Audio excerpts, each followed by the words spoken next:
Would happen. Oh my gosh, we're live for the very first time. Okay, so who are we? Great question. Fixing the camera. Okay. We're doing it live. We're doing it live. Well, hello, everyone. Welcome to obviously our very first live experience of here on the YouTubes and the Facebook, which is where we are at the moment. We're looking to be in other places soon, but this is where we are. We are the good doctors of Abbey Research. I am Dr. Kristen. I'm Dr. Erin. And we are, A, so delighted that you're here, and B, social scientists with PhDs who are obsessed with talking about culture, both popped and lived, and how they connect to how we talk about empathy and inclusivity on the planet. Here on this channel and on all of our channels, we cover everything from how Bridgerton handled race to the Oscar nominees for this year that we think you should watch. We are interested constantly in curiosity and conversation, which is why we're doing this live. Hello, Carrie. Thanks for joining us. And we are very interested in interacting with everybody and kind of doing these Good Doctors Diagnoses, which Erin will talk about a little bit more in a second, really are to, A, show you guys how much we talk with our hands. Wow, got to stop that. And also to engender conversation.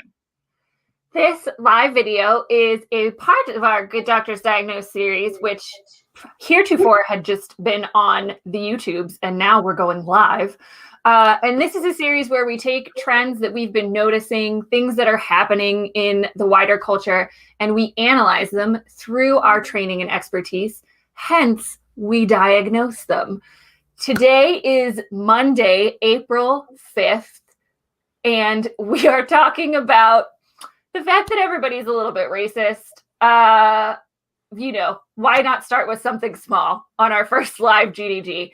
But we're really going to jump into what it means that we're all a little bit racist, how that relates to systemic racism, which is a real big thing, but also how it relates to individual racist thoughts and actions, all of the things that fall under that. It's going to be a big old discussion, so join us. The point of these videos being live is so that we can talk with you. So please ask questions, make comments, etc. Our only request is that you keep it respectful, because if you're not, we'll ignore you and block you, and we have no compunction doing that at all. So before we jump into the big pool we've created for ourselves, we have a couple announcements. First of all, we're just going to call a spade here. We know we're white ladies, obviously. Like, we're not trying to be anything but white ladies. Hello. Complete we literally can't be anything but white ladies. Anything else. And we think this is important, A, to call out, and B, just to be for a couple reasons.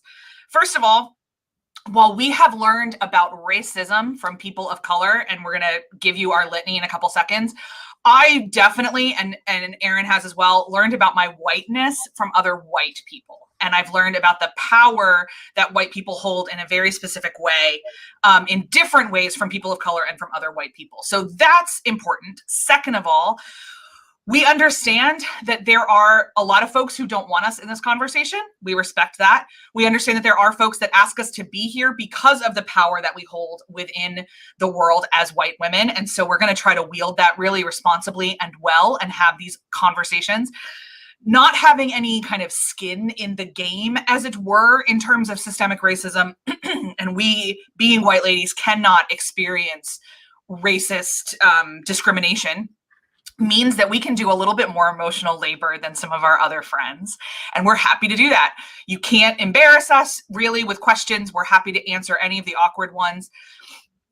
And we're happy to engage in complicated conversations and then point people to other resources that we've found that have been really educational. So for instance, if you're joining us today and you've never really thought about this deeply, one of the first places that we'd encourage you to go is either your Instagram or your Twitter, and start following people of different racial backgrounds than yourself. There's also a host of books and thinkers. I can't recommend highly enough Austin Channing Brown's I'm Still Here, and Brittany Cooper's Eloquent Rage are two of the are two of the ones that yeah, Carrie, we know, but we wouldn't be us if we didn't jump in. If you didn't just jump on in. Our friend Carrie Sharp, who is joining us from Michigan, just said, I think you should pick a deeper topic for discussion on a Monday. Don't worry, our plan next week is sexual assault. So, I mean, we're just going to have fun. But Brittany Cooper is incredible. Brittany Packnett Cunningham is another one. Caitlin Custis's work on Indigenous and being Indigenous and being a Christian and being an American and being all of those things has been very, very telling. Say some more, Erin, while I think of others and look at my shelf just to make sure I'm not missing anyone. Yeah, no, that's okay. Ibram Kendi, who has done fantastic work on lived Black experience. Yeah. So you want to talk about race is another good one. For Indigenous folks, Rebecca Nagel is a journalist and podcaster. Very, very good. Julian Brave Noise also does a great job. So I think we'll start. Who else do we have on our? Also, Erica Lee does a lot of incredible work on Asian Americans that we're digging into more personally. And we are 100% positive that we're missing a ton of other voices. But the point is that there are voices out there.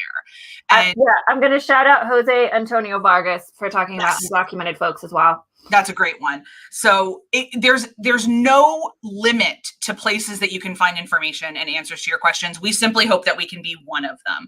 Yeah. As our tagline says, with our trademark wit, we try to be entertaining for sure, but we also try to connect these big ideas to examples that are a little bit more less complex to swallow, as it were. Yeah. So that's the goal here. So we're white ladies. We know we have incredible privilege, especially in the racial space. And we're never going to try to pretend that we don't. However, we have also spent times in countries where, like in Northern Ireland, race is not the major dividing factor in terms of privilege. For most of the population, it is still a dividing factor. Do not get me wrong. But the primary one is different. And so those dynamics show up differently in different countries. And we are worried that often the conversation about racism is so American-centric that we can't have deeper conversations about how it shows up different in different places. That's a big part of our thing. So let's get some vocabulary out of the way. Let's do it. We're educators, so we want to start with the vocab word. Start with the vocab. So racism is a systemic thing that sets up white people as having the greatest power on the planet. This has been going on since time in memoriam. Like, we can get into the Bible if you want. Honestly, people of lighter skin tones have always been dominant. And what that has looked like throughout history has ranged everything from tiny microaggressions to incredible fetishizations of non-white women to outright slavery. Genocides, a hobby of some people, we are learning. But in almost every group we've ever studied, whoever is closer to white, male, able-bodied people have the most power. Heteronormative. Thank you for keeping that in there. So that's racism. Yeah. What else you got? Being a racist, this is where it gets a little bit more complicated. Really? So because this system that we live in, which no one is exempt from, is a reality that we are all baked into, brought up in, both intentionally and accidentally contribute to, we are all a little bit racist. We are. There's a song about it. Yeah.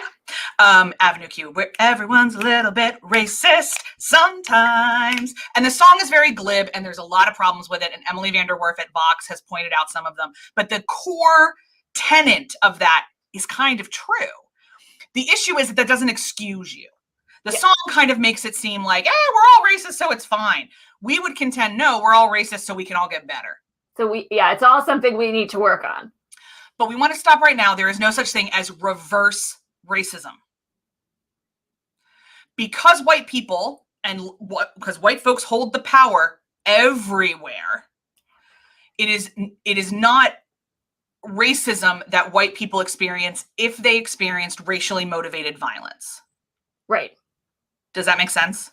It does make sense. Yeah, it's a tricky concept to unpack that. And, we're doing this live and working our way through it as we talk about it. But there's a real important distinction there between the system of racism, which is built to empower and sustain whiteness. Yes. Then are there times that white people have experienced racially motivated violence because the person that attacked them hates that they're white? Yes, of course, because humans are complicated people. Yeah. But they always benefit from the system, and so therefore the system never works against them. Correct. Okay. Yeah, I'm with you. I hope everybody else is too, whenever you're watching this. I know our friend Carrie, who is joining us, just made the point that she is barely awake, and yet we're talking about racism, which, Carrie, you know and love us for many years. I'm sure you are 0% surprised. But the other thing I want to talk about is the difference between being a little bit racist and being a white supremacist. Yeah, and that's one of the things that I think too, is so important. And we should say, the idea for this conversation came from a fantastic podcast that Dr. Kristen did with Dr. Terrence Piano on the other side of the potential podcast. We will make sure to include links to that.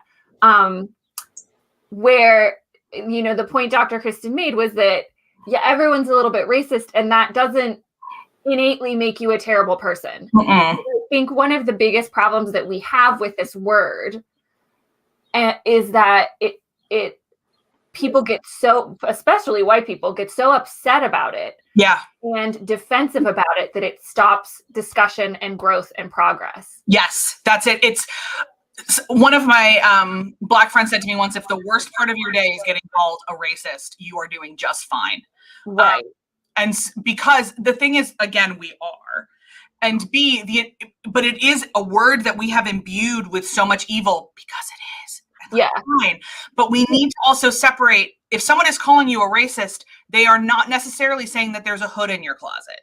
Right. And because one of the things we say on our videos all the time is that everything is a spectrum, right? Mm-hmm. And so you can have racist thoughts, which we all do. I do. But whether or not you're a terrible person, we try not to judge people, but I mean, we are going to judge white supremacists.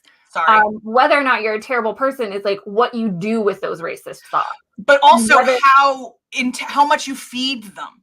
Yeah. And because if you're a white supremacist who has never burned a cross or, shown up at an insurrection, but you absolutely believe that other races are subhuman, that's still terrible. Yeah, exactly. Yeah. And it's so, it's hard because so many times white people hear the word racist and they go, oh, well, I'm not racist. And, the joke is I have Black friends, and all the ways that we put up that barrier because it's so unacceptable, and it is unacceptable. But the levels and the varieties of racism that exist within this big system means that what we should be doing, if somebody says, well, hey, that was a racist comment, what we should be doing is looking inside ourselves and saying, oh, okay, was it? Where did it come from? Why do I have those thoughts? How can I learn or unlearn those thoughts and behaviors? But I think the real challenge that we're coming up against is the hard stop of racism. And it's, we spend a lot of time listening to folks of all different shades and sizes and ethnicities, and the frustration that comes from white people's inability to say, oh I'm a little bit racist, I should work on that. And we should say, we're saying white people generally, as obviously not all white people. I can't believe I'm saying that, but not all white people, but a lot of white people. But I think one of the very first places to unpack, two things. One, part of the reason we're talking about this is that we were fascinated by the reaction of a lot of the the Black folks that we follow on social media, that in their comment sections after the Atlanta shootings, there was debate about racist actions and racism and support and violence between Asian Americans and Black Americans, and a history there that we hadn't really ever encountered because we're part of neither group. But then thankfully the PBS documentary Asian Americans reminded us something we forgot, which was that there's a lot around the Rodney King riots that have to do with that. And this is a whole other conversation that we are not having and will not have, but part of it is the basis. Again, everyone's a little bit racist. And that is because the system is set up to prioritize some people and deprioritize everybody else. That's just how the world works. Going back to the whole, what you were saying for a second, is that a huge part of racism, a huge part is privilege. Yeah. And understanding that, yes, you may have absolutely had a totally terrible life as a white person. I can rattle off 1,000 names. And there is 100% class oppression in this country. There's educational oppression in this country. There are urban and rural things. I went to college in Kentucky, and the stories I heard about the way the world works in Appalachia boggled my mind. All of that to be true. However, being white in the United States means that you've never experienced systemic discrimination because of your color, of your skin. Mm-hmm. Are there people that are going to come at me and say, like, are going to add us and say, right, but like West Virginia or the Rust Belt or everything else? I understand that there are scholars out there saying that this was oppression of white people. I don't see how. I think it's significantly more complicated than that. And I think it's a whole lot more about America's fetishization with higher education and class. I would say it's way more class-based than race-based. I can't find the evidence that it's race-based at all. Yeah, because it's not, because it's not a different race oppressing those white people. No, it's white people in positions of power, and so then it becomes a barrier of class and education. Yeah. It's not a whole group of Black folks or Latinx folks oppressing people in rural West Virginia, white people, so you can't say that it's race-based because it's the same racial group. It's not. But understanding privilege and oppression is a big part of this. So, like, for example, I was having a conversation with somebody last week who is earnest and trying his best to understand. And he grew up in the 60s, and grew up working class and is now not working class, is definitely upper middle class, and was saying, like, but I absolutely worked myself there. I did everything I had to do, and I didn't get any handouts that a lot of other people got. And I was like, right, but you were still always white. So like, you never didn't get a house because of your race. You never didn't get to go to school because of your race. You never didn't get a mortgage or a student loan or, any sort of financial help that helps people, move between classes, right? And Heather McGee does a lot of this work in the Some of Us. The Cost of Us. Thank you. The Some of Us. Some of Us, which we have not read. I own. It is on my shelf. We will be doing a book review on it. I don't know if you can see my shelves. But we have a lot of books to read. But we've been following Heather's work as a commentator for a long time. We're glad that she's breaking down the economics of Black and white racism in the United States. And there's also a couple, if that's something that you're interested in while we're shouting out books, there's also a couple of books that I have not read yet, but I will. The Color of Money by Mehrsa Baradaran. I know I totally butchered that. And The Color of Law by Richard Rothstein, that go into, again, racial financing, and The Color of Law goes into redlining and the way Black folks specifically were kept out of certain areas and put in certain areas for housing, that has led to a lot of the racialized segregation in housing and communities across the country. And it fascinates me because I remember when I was doing a lot of teaching around apartheid in South Africa, and like the absolute outrage all my students had at the idea of townships. I was like, but we do the same thing. We just do it sneakilier. We just call it something else. We call it something different, but we do the same thing. Yeah. And for Americans, we're just like real quick here. 90% of your emotional work around the topic of being a better person in these times is going to be unlearning what you always thought about America. Like it's going to be unlearning some stuff. We were never utterly fantastic for everybody, ever. No, we were in fact really horrible to a lot of groups of people. For most groups of people that weren't white men who owned property. Like, and I remember at one point too in Colonial Williamsburg when I went with the Baptist Joint Committee fellows, we were talking to the Thomas Jefferson reenactor. I almost said talking to Thomas Jefferson, and I realized people wouldn't know what I was talking about. We were talking to Thomas Jefferson. We haven't made a Hamilton reference. We reincarnated him. There was a lot of smelling salts. Everything's fine. We're 20 minutes in, and we still haven't made a Hamilton reference. Whoa! Don't lecture me about the war you didn't fight in it. So the Thomas Jefferson reenactor made the point that he couldn't vote in the first presidential election because he had debt. And you couldn't even vote if you had debt. I forgot that you learned that. I think my jaw unhinged and fell on the table. Like we've always prioritized financial privilege. Always. And we're having a lot of discussions right now in this country about racialized voter suppression laws. There are currently 47 states in these United States that have voting restriction laws that are restricting access to the franchise of voting, that a lot of people are arguing are on racial lines. Certainly what happened in Georgia, I have no problem saying 100% is on racial lines, because the types of restrictions being placed on voting are going to disproportionately affect folks of color, mostly Black folks, especially in Georgia, mostly Black folks. Also, why can't you bring people water? Okay. And that's racialized because the people more likely to be in longer lines to vote are Black folks, because they don't have as many voting precincts, because, we could go down that rabbit hole. But I think that's one of the things we've always restricted voting as a way to uphold white power in this country. Yeah. Always.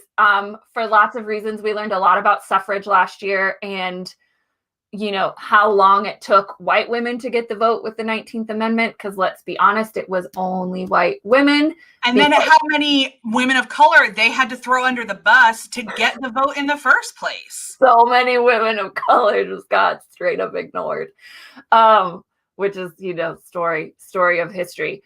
But one of the things another reason why we wanted to talk about this, we've all lived through the world of the United States in the last calendar year, where we are again grappling with police violence against Black bodies.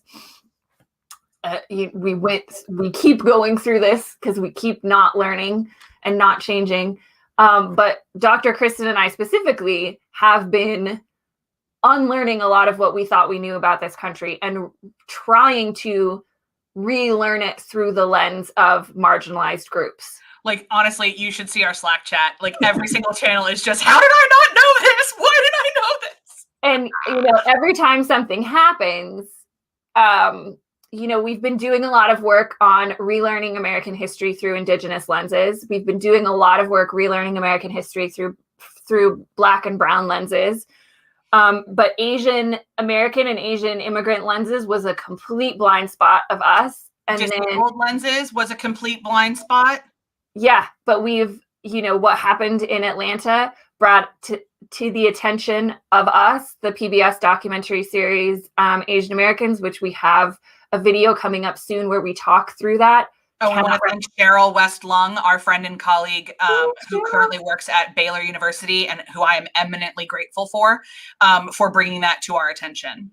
And we're also, then the documentary Crip Camp, which is on Netflix, which is Oscar nominated for Best Documentary this year.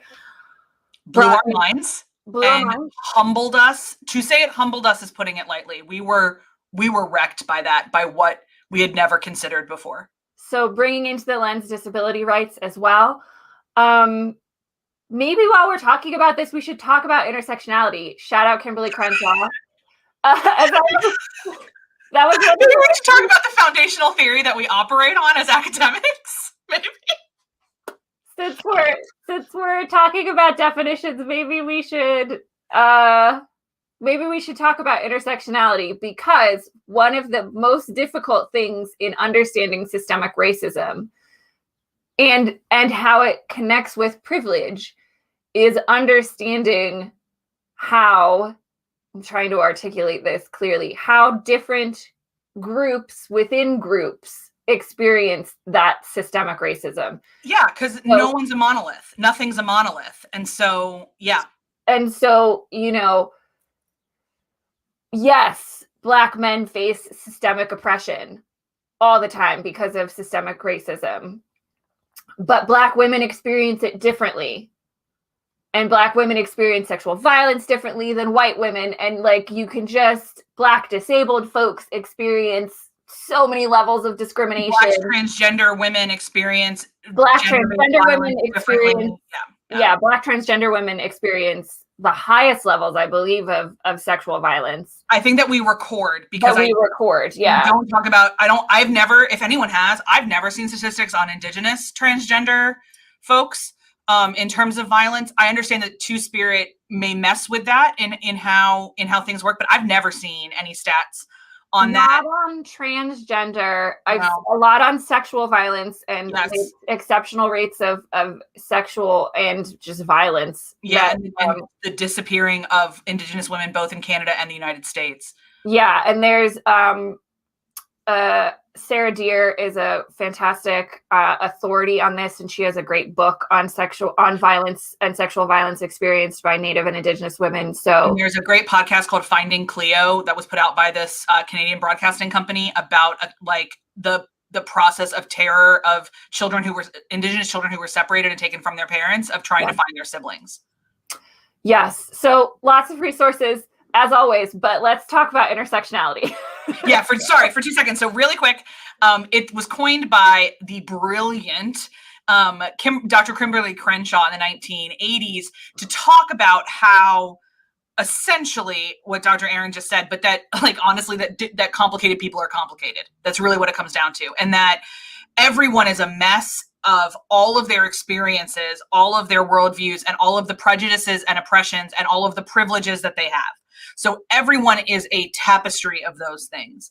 And how you experience both privilege and oppression has a lot to do with the way your race, gender, class. Well, she did just race and gender, but since then we've expanded it as social scientists to mean everything. But race, gender, class, religion, ethnicity, socioeconomic status, sexuality, all of that intersects into how you see the world and interact with the world. Yeah, and it is one of the foundational guiding theories of the work we do at Abbey Research in terms of building empathy and understanding in inclusivity and inclusive communities.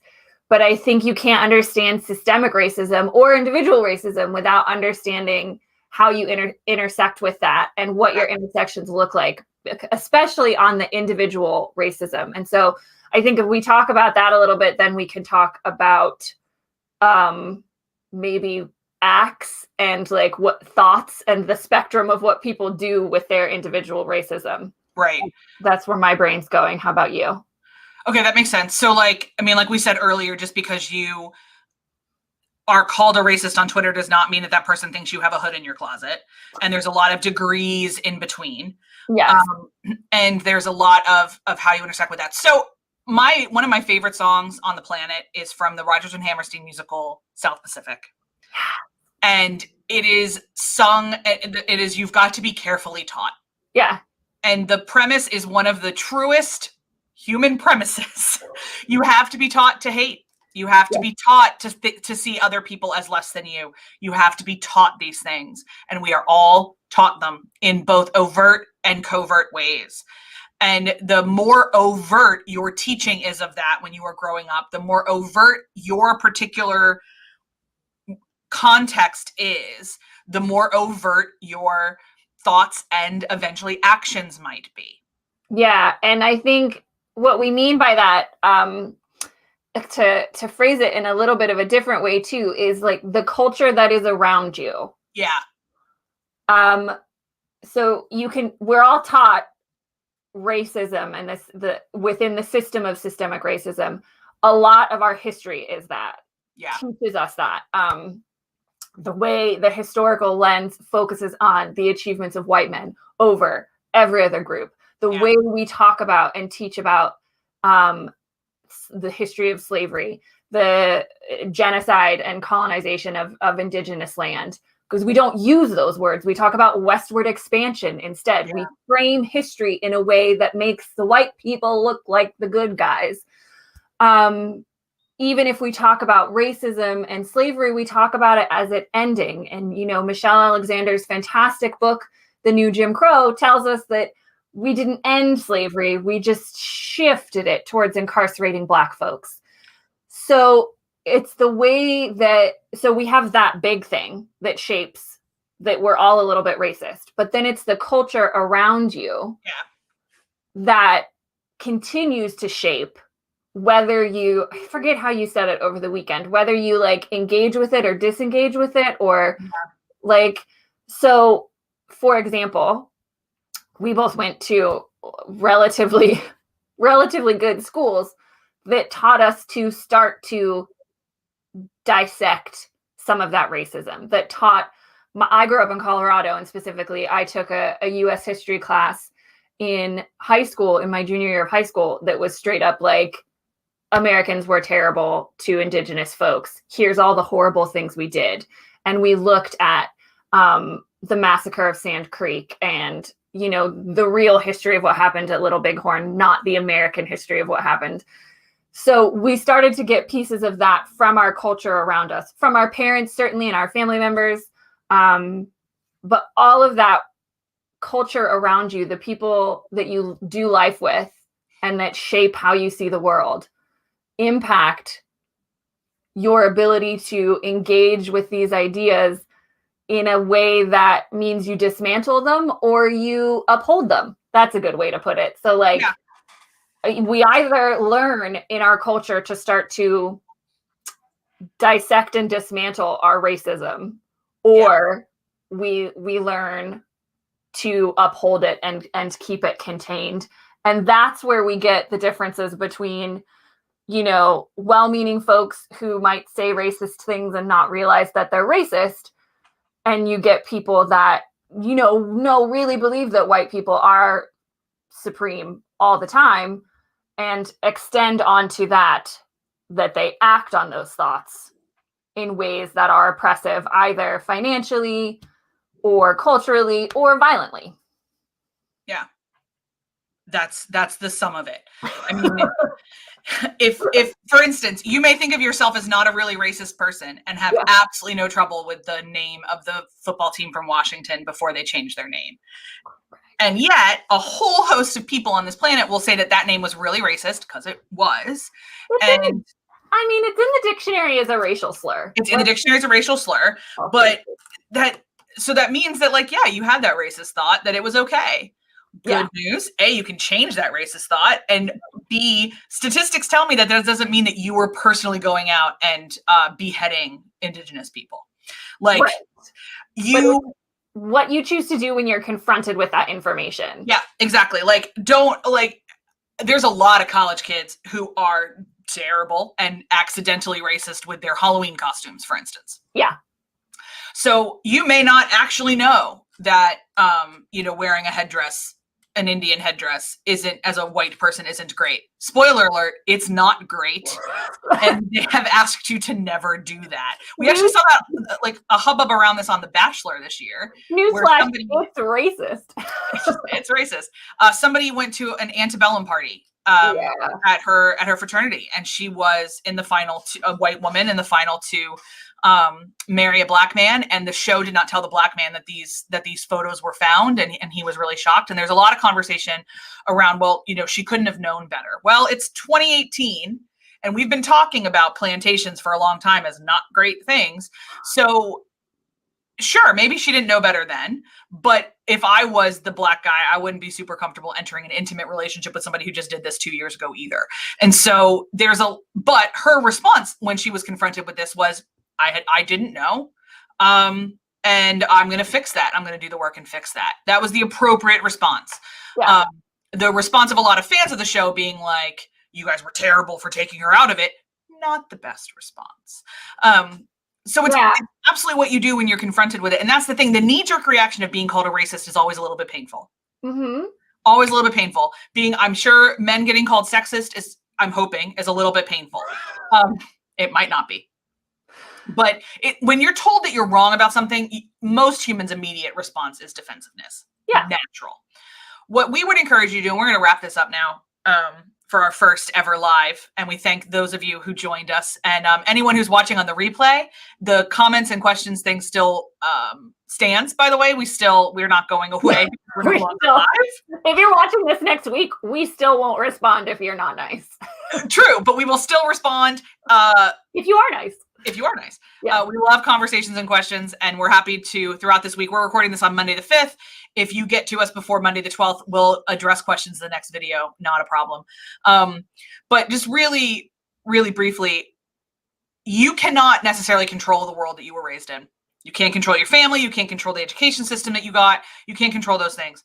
What you absolutely can control is what you do with yourself when you are told that something you always believed is incorrect. Mm-hmm.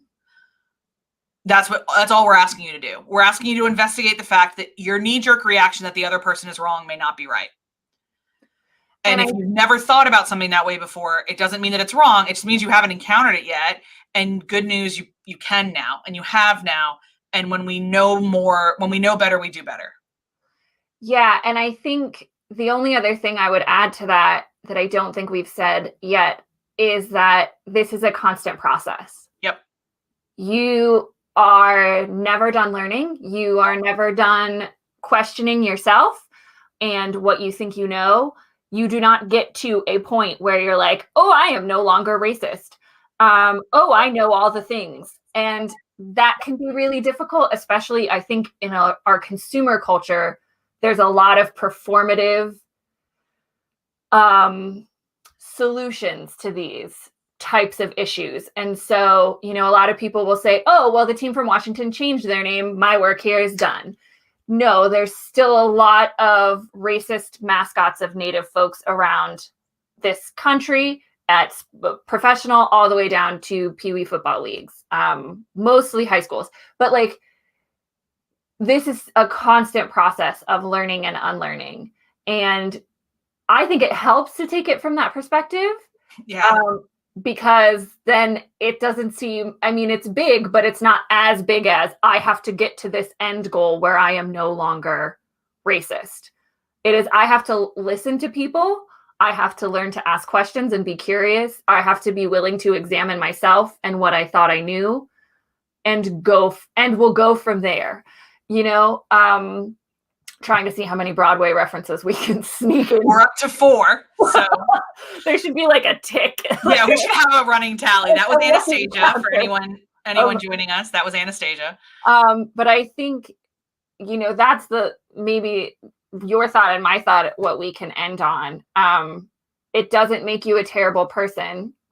It's a lot of it is your culture. It's what you do with it that might say something about what kind of person you are. There you go. And it's always work. Always. And we want to do that work with you. We've turned cameras on for our work so that hopefully we can model what it looks like for folks who feel alone on this journey. You are not. We are here and doing it with you. Next week, we'll be focusing a little bit more on sexual assault as something that we all need to be thinking about because A, we do nothing but happy topics around here. And B, April is Sexual Assault Awareness Month. And there is a lot of awareness that needs to be had about the truths and myths of sexual assault. So we'll be covering that next week. In the meantime, I am Dr. Kristen. I am Dr. Erin. We have been delighted to be here, and we are perpetually delighted to be in this video whenever you see it, and we hope to talk to you soon. Bye, everybody. Take care.